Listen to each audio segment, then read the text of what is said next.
Hi everyone, Wes from Moss Media again. Today I just wanted to have a quick talk about digital marketing in a broad sense and what actually is it? What makes up digital marketing? To look at a definition of digital marketing, it is the use of new media or digital technologies to achieve marketing goals. So that's quite broad in its sense, doesn't really give away any information as to what new media or digital technologies are, but let's just go back a little bit and look at traditional mediums. So your traditional marketing mediums, the most popular ones will be print, things like newspaper, magazines, billboards, flyers, even your business cards, all traditional print media. Then you have radio, and TV as well as the big ones. So let's just have a bit of a look at some attributes of those traditional mediums.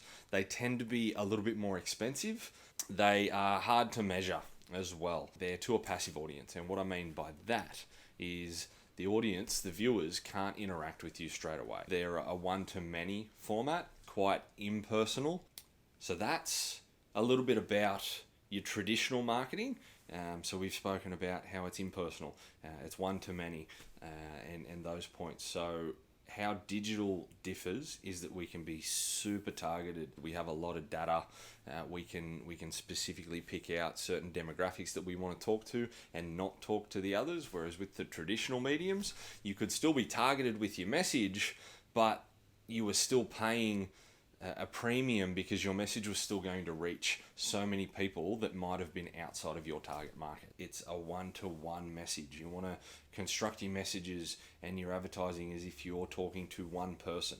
Now, we're going to talk about buyer personas and creating those later on, but that's super, super important. Creating a picture of who your ideal customer is, knowing what they look like and what they do, so then that you can create a message and use specific language that they will respond to.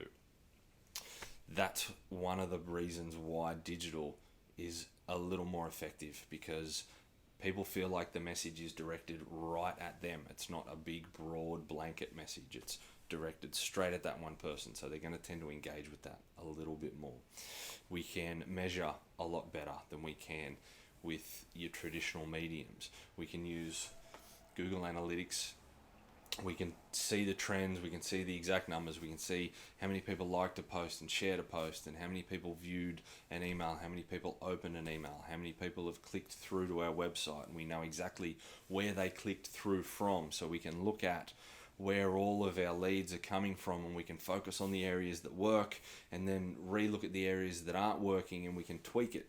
And my last point about the difference between your traditional and your digital mediums is that we can create so much more engagement with our brands through the digital mediums. Someone can comment or direct message you straight through your social media pages. They can comment on your blogs. They have that direct line of communication, and they feel far more connected to you, your brand, and your company when they can do that, when they can get answers and responses, and they can talk to you backwards and forwards straight away, instantaneously, in real time. So that's really, really important too. And another thing that we need to make sure we're taking advantage of these days with the tools that we have right in front of us in our pockets with our phones and our computers that are always with us. So to come back to digital marketing, what is it? What makes up digital marketing? What are all the components? I'm not going to be able to list them all because there's so many different things that we could throw under here, but some of the main ones that I'm going to be talking about in the coming weeks and I'm going to dive into for you guys is website, number one, and website optimization. Now, there's so many businesses out there that still don't have websites in this day and age. It's really important that we get on board with that. These days, it's super easy. If you don't have one, please look in to getting a website built. From there, we look at search engine optimization, making sure that your website shows up on the front page of Google, because it's about 75% of people when they search don't go past page one on Google. So if you're not showing up on page one, it's almost pointless. We need to get you up there onto page one so that you're being seen by everyone that's searching for what you offer. We can look at content marketing, really important. Content these days is king. That's how we engage with people. So that's images, text in blogs and copy, video, all that kind of stuff as well. So that leads us into video, and display advertising as well is another component we'll look at. We will look at paid search advertising, we'll look at social media marketing, we'll look at email marketing as well. As you can see, the list goes on and on and on.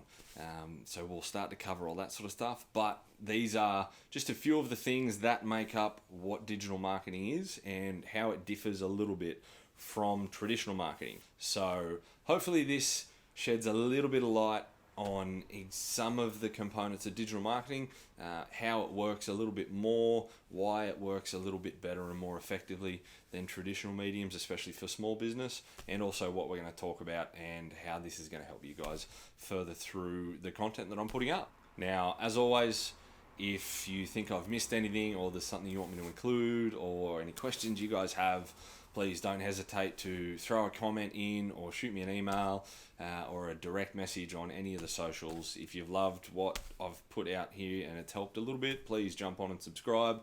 Follow the journey over the course of the next few weeks or a couple of months with everything else I'm going to be putting out. So what I'm going to talk about in the next episode will be the buyer's journey, following that, and how what we do with our marketing plans ties into what stage of the buyer's journey to give us a little bit more understanding about how all that works and what we should be doing at what times, depending on who we're targeting.